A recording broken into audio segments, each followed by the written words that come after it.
Welcome to Cura Conversations, Tales of Hospitality Excellence, where we dive deep into the realms of the people, programs, and culture that make up Cura Hospitality. On this month's episode, I will be speaking with Chef Robert Grotha, who is the executive chef for Cura Hospitality at Aberdeen Heights in Kirkwood, Missouri. Aberdeen Heights is one of 16 senior living communities in the Presbyterian Manors of Mid-America system. Chef Robert has over 26 years of culinary experience and recently received the gold medal at the first annual Senior Living Culinary Challenge, sponsored by the American Culinary Federation. We will be talking about his career and journey through food. Well, thank you for joining us today, Chef Robert. Why don't we start with having you tell us a little bit about your current role at Cura Hospitality? Absolutely. And Michael, thank you very much for having me this morning on the podcast. I'm very excited to discuss my role and the impact that the responsibilities of my task here at Aberdeen Heights have within the organization. So my name is Robert Grotha. I'm the executive chef here at Aberdeen Heights in Kirkwood, Missouri. I'm coming up on my 3-year anniversary in this role. And it is Aberdeen Heights is part of the PMMA system. So that's a system in the Midwest comprised of about 14 different accounts. And we pride ourselves in really impacting residents on a daily basis and providing the best quality food and nutrition and experience and hospitality that we can to the residents that we serve here. Awesome. So, in talking with you earlier, I know you have a bunch of experience. So, can you just tell us and walk us through a little bit of your food journey, how it started, and how you got to your current role with us and at Aberdeen Heights? Absolutely. Yeah. So my food journey started very young. I was 12 or 13, I believe, when I started in the industry. Back then, there was opportunities to be a dishwasher and immerse yourself in the industry. So I took advantage of that. There was a small community baseball field that had a concession stand and food service venue attached to it, which was walking distance to my house. And they paid cash, and it was a wonderful place to kind of get exposure. And they were very accommodating with the hours that they needed. So I'd walk down there and started off just washing dishes and making sure that they had the resources and the supplies that they need to successfully run the business until the gentleman that cooked the fries and the tater tots and the onion rings never showed up for his shift. So I very soon after got promoted to the fry guy, and that's how my journey kind of started. Throughout high school, I found an affinity for working in restaurants and working for chefs. And in that environment, I found it very challenging and very rewarding. And on a daily basis, you could see the fruits of your labor. If you produced a great meal, if you were part of a team that provided great hospitality, there was immediate gratification. There was immediate recognition of the hard work and the labor that you had put in to make that experience for whoever the clientele was very impactful. So I found myself cooking through high school at Italian white tablecloth restaurants and then small mom and pop French restaurants and dabbled in the corporate chain restaurants for quite some time. So when I went to college, I attended University of Missouri Columbia, and I still hadn't had a career path established. I didn't really exactly know what the future entailed for me. So I started taking business classes.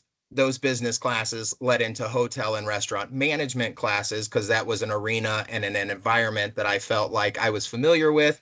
And there was a sense of unity, there was a sense of family, and there was a sense of comfort with like-minded individuals that had had previous experience that I did. Um, so I ended up graduating University of Missouri with a hotel restaurant management bachelor's degree, minor in business and a minor in Spanish. And I still hadn't necessarily decided which course or direction, or if it was hotels, if it was restaurants, if it was, the different avenues of the hospitality sector that I really wanted to devote my life to. So I packed up my truck and drove out to the East Coast and attended Johnson and Wales University out in Charlotte, North Carolina, to really put that, that next step and that next opportunity and challenge that I had to face in front of me. So I attended Johnson and Wales University and obtained an associate's degree in culinary arts. And since then, I have served in various roles in different operations. I've been executive chef of large healthcare systems. I've been part of opening teams for national parks, opening teams for stadiums, gone back to the small fine dining restaurant world for a little bit, K through 12 educational systems, and pretty much everything in between. So now I find myself in the senior living sector with Cura Hospitality, and it has been one of the most rewarding, one of the most impactful, and one of the most incredible opportunities I've been blessed to be challenged with in my career. What a great story and great journey. A lot to unpack there, and I know we'll Yes, we'll sir. touch on some of this later on, but I'll start by saying it's always great to have a fellow Wildcat Yes, on the sir. call. An So alumni. Yes, sir. Excellent. Providence campus, Outstanding. 99 and '01. So never made it to the North Carolina campus to check it out yet, but I still go back every once and again to Providence Absolutely. It's to on my see how bucket we're list. doing. I've heard that campus is phenomenal, and the impact and the educational platform and the environment and the training and the resources that I'm going to use my alumni Johnson and Wales, but any of the larger culinary institutions. I mean, it's just a springboard and a platform to accelerate your growth and the opportunities that you have presented through your career. So excellent to find out you're an alumni as well, sir. It is. It's fun times, fun times. But I did not start, you know, as a preteen or early teen like you did. So, you got drawn into this field rather early. Can you like tell us about your earliest food memory that just made you think like this is something I could see myself doing forever? Absolutely. Well, a lot of my fondest food memories that I feel have truly impacted the course of my career at the time I didn't realize as impactful as they were. So, my family is a apple butter making family. So we do it very old school in the copper kettles. And it is a family tradition that we've been doing for 30 plus years. And it's that exposure to food and technique and camaraderie and family and warmth. And when I reflect on the nostalgia of my childhood, that's one of the most impactful, best memory family traditions that I can kind of put a finger on. It's getting there at 5 in the morning, starting I mean, it starts weeks before my mom and family peel apples and we prepare everything. And there's, the appropriate mise en place that I was getting exposed to from the time I was in diapers and ensuring that, you're setting yourself up for success started weeks before the actual day. And then we'd get there on site at 5 a.m. before sunrise. We'd make a fire.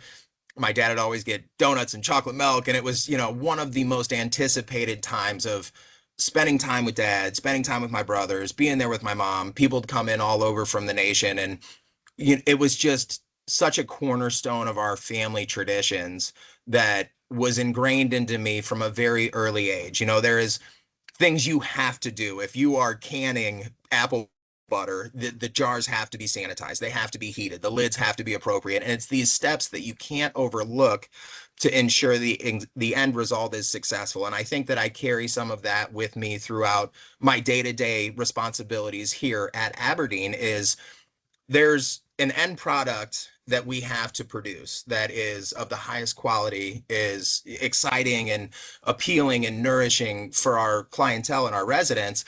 But there are 100 little steps that are required to make sure we don't overlook to put that plate, that entree, or that feature on the plate.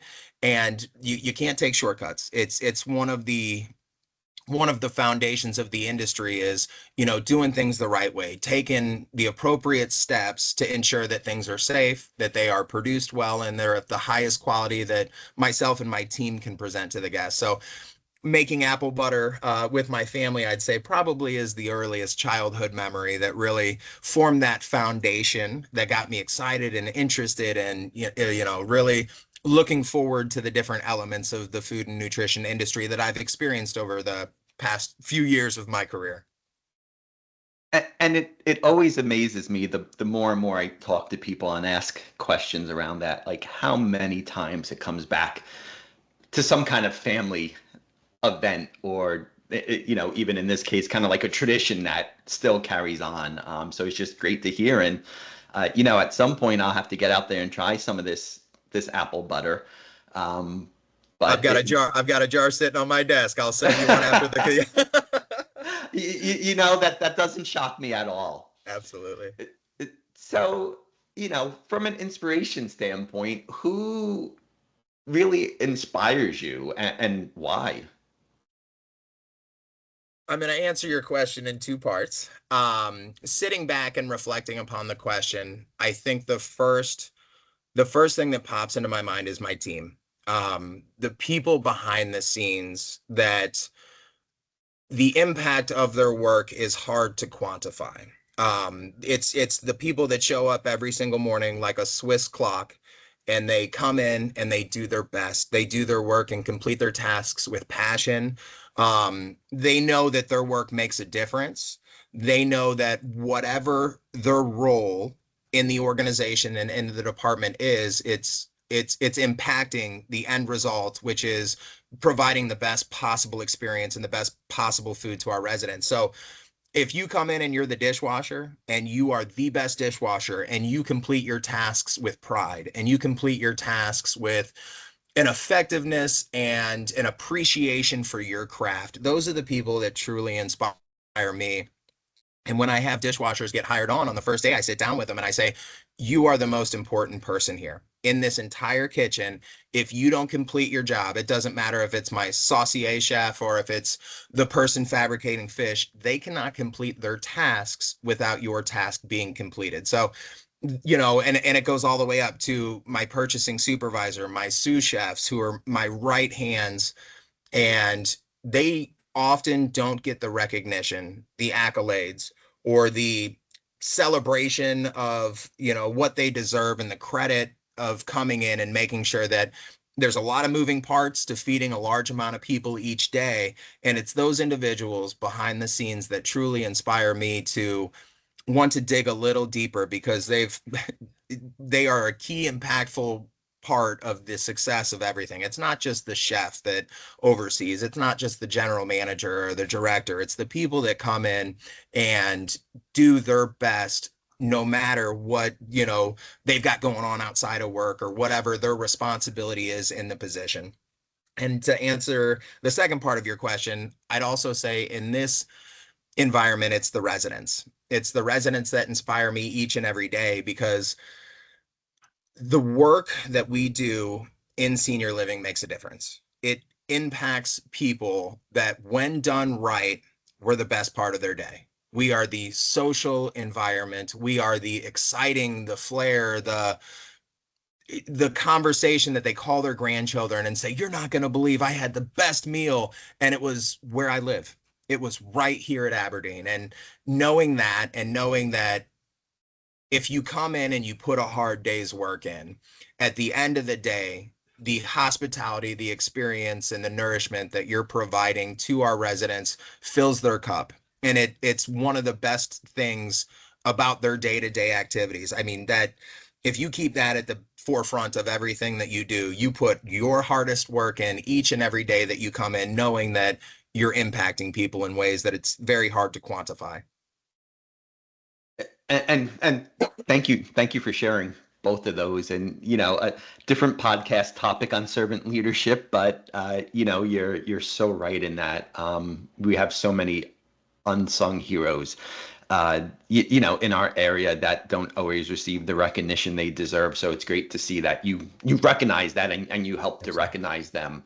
But also your thoughts on the residents. Uh, Someone as talented as you could serve food and cook food in many different places. But being able to do it for a population that really it holds a special place for you. That just means so much more. So, Congrats on following that and making it a career choice. Um, Absolutely. and we'll talk a little bit more about that in a little bit, but I did want to ask. You talked about feeding your residents, at Aberdeen Heights, but is there like a signature dish that you feel you have that you'd like to feed them? Yes, and it seems like that this dish wouldn't be served in this environment, but I really want to redefine society's expectations on what sort of experience and hospitality our residents receive in senior living. So early in my career, I think the exciting element about food is when you fully immerse yourself into it, you learn an incredible amount on a daily basis. It's I define early in your career, it's like drinking from the fire hose. You look around and you're learning. You put yourself in new kitchens, under new chefs, with new, you know, styles, and it's amazing the volume of knowledge and information that you acquire on a daily basis. And very early in my career, one of my mentors, Monsieur Patrick, he was a French chef that had studied in France for the majority of his career and worked for some very prestigious Michelin starred chefs. And up until that time, I hadn't been trusted or I hadn't been charged with working with the higher dollar ingredients. So my familiarity with scallops would be that of a bay scallop that you'd find in a stir fry dish or something of that nature. And Patrick, I'll never forget, he brought in scallops that were still live and they were in the shell. And they came in, and it was a big deal because these were very hard to source. And this was an ingredient that not everyone was trusted to work with. And he was a leader and a mentor in my career that truly led with a care and an attention for growing the next generation and helping them on their journey as well. So he took me under his wing and we made a dish together that I still use to this day and I actually served 6 weeks ago here at Aberdeen. But essentially you shuck the scallop out of the shell and it's a larger style scallop, so a U10 or something. You remove everything besides the scallop. You clean the shells thoroughly. You put the raw scallop back in the shell. You top it with julienne, carrots, leeks, and celery. You make a maitre d' butter using Pernod and chive, and you place that maitre d' butter on top. You season it with just a little bit of salt and pepper and a little bit of Meyer lemon zest and then you put the top of the shell back on. You seal the entire vessel with puff pastry, and then using a paring knife, you score the puff pastry to look and resemble that of a scallop sitting on the ocean floor. When you heat it very, very hot in the oven, the puff pastry it expands and it looks like the top of the scallop shell lifts up a little bit and creates this beautiful presentation that when set in front of one of your guests or residents, they cut into. The puff pastry completely seals the scallop shell. So the effervescence and the aroma, when they cut through the puff pastry, having that sauce that was created through the cooking process and essentially steaming the scallop as it cooks is quite a first impression to have during a plated dinner. So we did that here at Aberdeen 6 weeks ago or so, and we had a chef's tasting menu that was an 8 course tasting menu for some of our residents.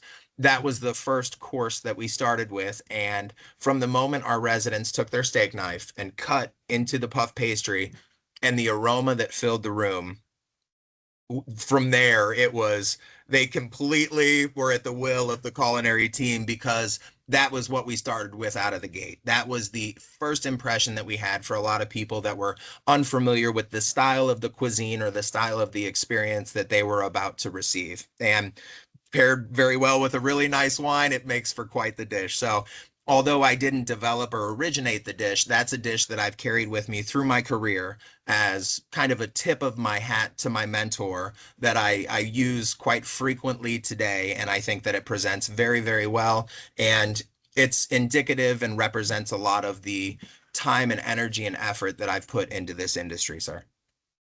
Wow. And it sounds amazing. I could see why you would want to keep serving that. Yes, So, sir. thank you for sharing that. Yes, sir. Is there one kitchen ingredient that you feel is underrated? Absolutely. I would have to say citrus. In my style of cooking, in the approach that I take to presenting and creating food, citrus is certainly one of the star features and ingredients that I use regularly. And I'd be willing to bet if you walked into 90% of any kitchen across the nation, they've got lemons and limes in their cooler, or one or the other. And the versatility of what you can do with those different citrus fruits, just using a lime and a lemon is astonishing if you know what you're doing. So, from candied citrus zest to vinaigrettes to doing a citrus salad made with citrus supremes, um, I mean, any from breakfast features to lunch features to dinner features, I think that there are appropriate places for citrus to be the star. So, whether you're making Dutch babies for breakfast and you're zesting lemons on top and dusting with a little confectioner sugar, or doing a very nice cold smoked duck breast salad with a citrus supreme side salad on a bed of arugula or fresh greens, all the way to different, classical mother sauces. If you're doing a seared scallop dish and you're making a beurre blanc, as opposed to doing a traditional beurre blanc, you could incorporate zests or juices or, different elements of citrus. And I think that's just scratching the surface. Once you really learn to utilize those different fruits, then you kind of go down the rabbit hole and you want to explore using Meyer lemons or key limes or tangelos, and then you get it deeper and you're working with Buddha hands, and it's a never ending quest. And I think that the often overlooked citrus family is something that if more chefs really put at the forefront of what they're doing, they wouldn't have to rely on fats or creams or butters or salts. And we could utilize these different elements to really bring a vibrancy, a brightness, acidity component to our dishes, that as opposed to reaching for that 36% heavy cream to finish a sauce, what if they used a little yuzu juice and brightened it in that manner and challenged themselves to incorporate more health and wellness as opposed to caloric laden ingredients into their technique and into their style. So I'm a big fan of the citrus family, sir. A little acid goes a long way A in little cooking. acid goes a long way. Yes, sir. So you spoke about apple butter and your scallop and puff pastry, and now zesting. If I threw the desert island question at you, you're going to be you somehow know you're going to be stranded on a desert island, and you get to take one kitchen tool with you. What would that kitchen tool be? Ooh, the desert island throws a curveball at me. Originally I was gonna say the $1 million tool, which would be the red-handled white rubber spatulas. I early in my career I heard it referenced as the $1 million tool, and I was like, $1 million tool? What do you mean? But used appropriately, a rubber spatula getting to the bottom of any jar of mayonnaise or vinaigrette or anything, or scraping your mixing bowls with a rubber spatula, it's going to say, it might be pennies, it might be dimes, but over the course of doing that repeated task day in and day out, times 365 days, those numbers add up. So the amount of waste that can be captured by truly utilizing all the product and using your rubber spatula to get to the bottom of, or to thoroughly clean out, or make sure you're getting in all the nooks and crannies. I'd say a rubber spatula would be my go-to, can't live without in a kitchen. Now, if it was a desert island, I'm going to have to refine that and say bench scraper. I think I could build a shelter, start a fire, do anything I need to with a good solid wood-handled bench scraper, sir. Perfect. Recently, you were in an American Culinary Federation competition. Uh, I won't steal your story, but tell us a little bit about it and how you did during that competition. Absolutely. So that's one of the things I truly want to sing Cura's praises for, is their continued commitment to excellence with the people that are blessed to work for us. Um, I have a very close mentor in our region. His name is Lance, and he was very impactful into wanting to reinvest into me by getting me more involved in the American Culinary Federation. So through the process, he was very encouraging and very supporting and very uplifting, with the return on investment that that relationship would provide. So he kind of prodded me in the right direction to get more involved into the ACF. And through my exposure, I had learned of a first annual senior living challenge that the ACF was hosting up in Grand Rapids, Michigan. And I explored it a little bit more. I had started to hear conversations of it in different forums and different chat groups that people were talking about it.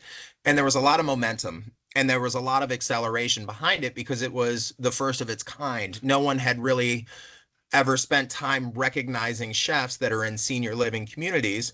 And this was at the precipice in the forefront of wanting to get those chefs exposure and saying, hey, this sector of the industry is so much more than what the societal stereotypes of it are. It is not, have a big food company deliver food that's in pre-made aluminum pans and us pop them out of those frozen pre-made pans and put them in a full 200 pan and pop them in the oven and serve our residents that food. It is scratch kitchens where we're pushing the envelope and we are truly at the forefront of what some of the best culinary operations in the city, if not the state, are doing.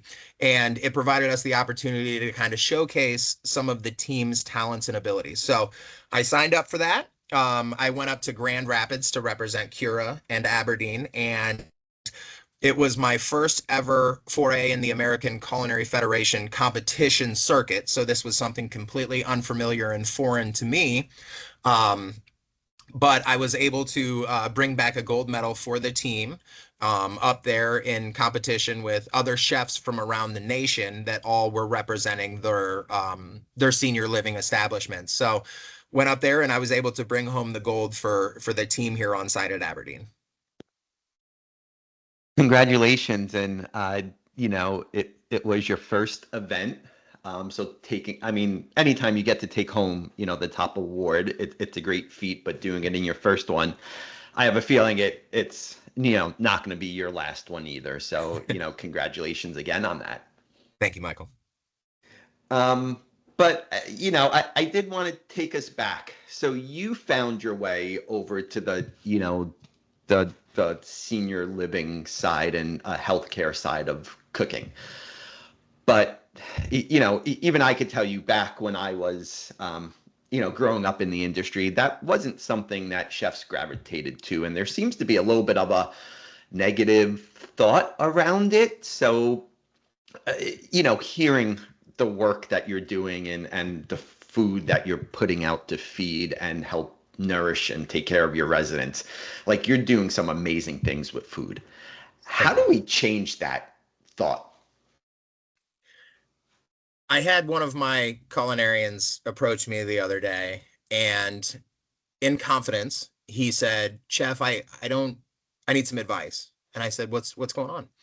And he said, "I'm ashamed to tell people that I work in senior living." And it stopped me. I had a few things going on, but it stopped me dead in my tracks, and it hurt. It really hurt to hear that when this gentleman is applying himself. He's in culinary school. He is doing everything he can to accelerate his career, yet he's ashamed to tell people that he works in this sector. And I looked at him and I said, "Go grab a menu from what we've got out front." So he ran out front and he grabbed the menu, and I said, "Look at some of these ingredients. We're using Frenched out New Zealand lamb chops. We're using, you know, different styles of, we make our own cheese. We do a lot of our own baking. So we're dabbling in sourdough production. We're dabbling in molecular gastronomy. We're doing things that other restaurants in the industry either are unable to do, they don't have the support or the resources to do, or they just don't have the gusto to present." And I told him, I said, "What you're doing right now is you're accelerating your career at a pace that the other colleagues that you're in school with will not be able to keep up with.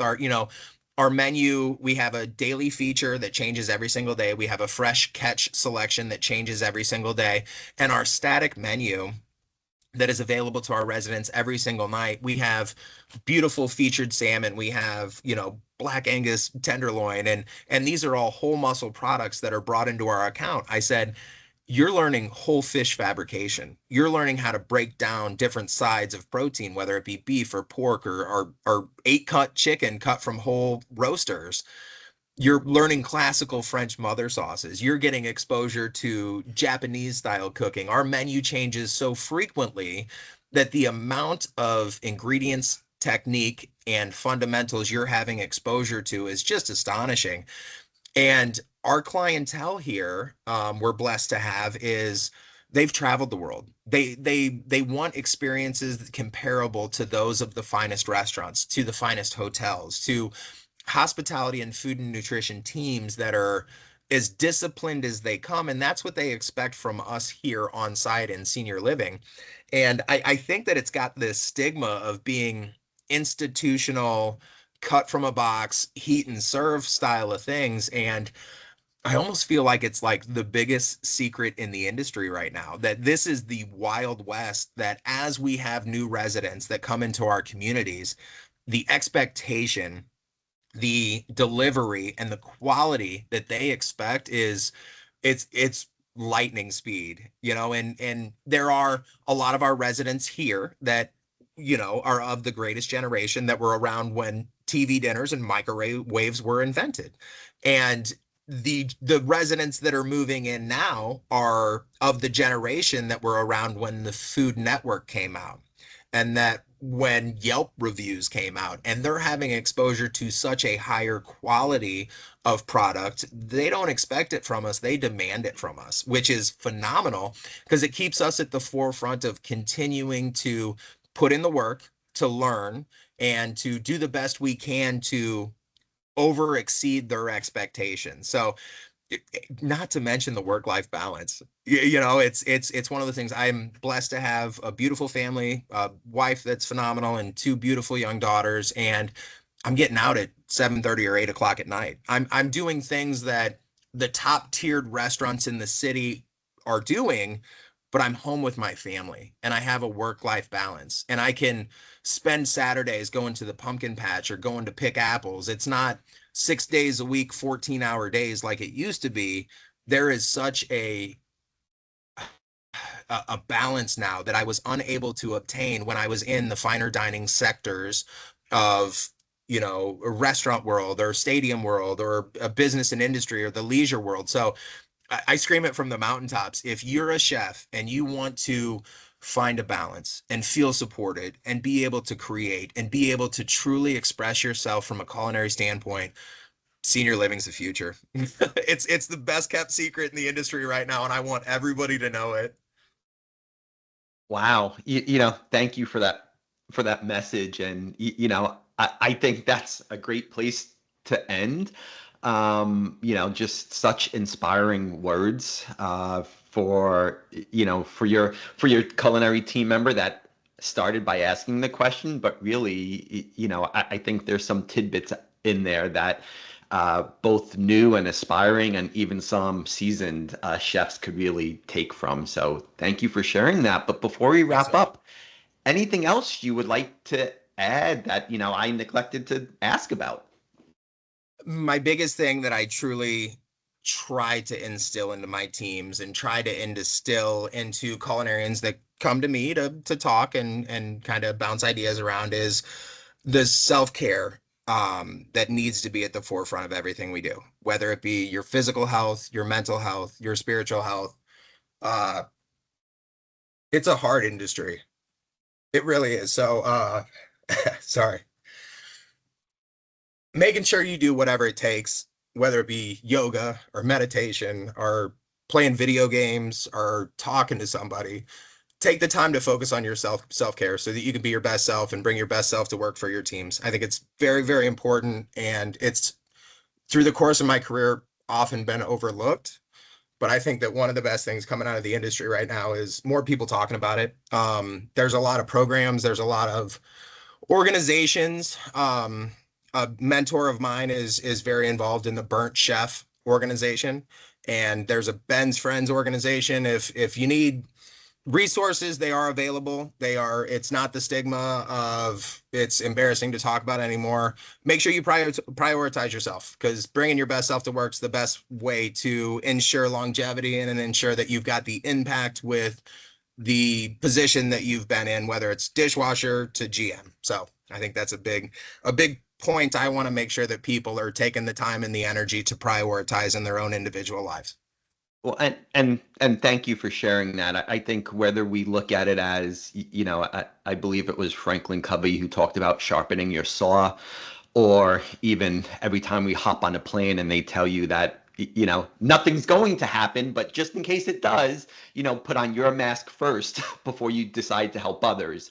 Absolutely. If we're not at, our best, it's going to be hard for us to show up for others and help them be at their best. So, always important to make sure that we are taking care of ourselves in whatever that looks like for each individual person, because it will be a little different. So Absolutely. thank you so much for your time. I know it's not easy breaking away, but just a really great conversation. I'm so thankful to having you, at Aberdeen Heights and on the Cura Hospitality team. And congratulations again, not only on your win, your gold medal at the American Culinary Federation, but also just great work throughout your career. And thank you for everything. Michael, I'm absolutely honored and appreciative for taking the time to sit down and talk with me today, and get me that address over. I'll send you a jar of apple butter, sir. You know what? It'll be coming your way soon. Yes, sir. Blessings All on the right. rest of your day, and thank you very much for your time. Thanks, Chef. Thank you for joining us on today's episode of Cura Conversations, Tales of Hospitality Excellence.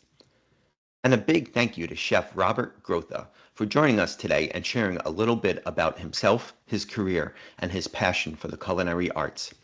We hope you found today's discussion insightful and engaging. And as always, until next time, happy cooking.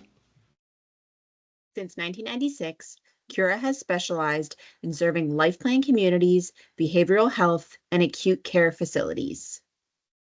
Cura creates dining service programs specific to each client's needs, taking the worry of guest safety and satisfaction, employee development, and operational and fiscal challenges off our clients' plates.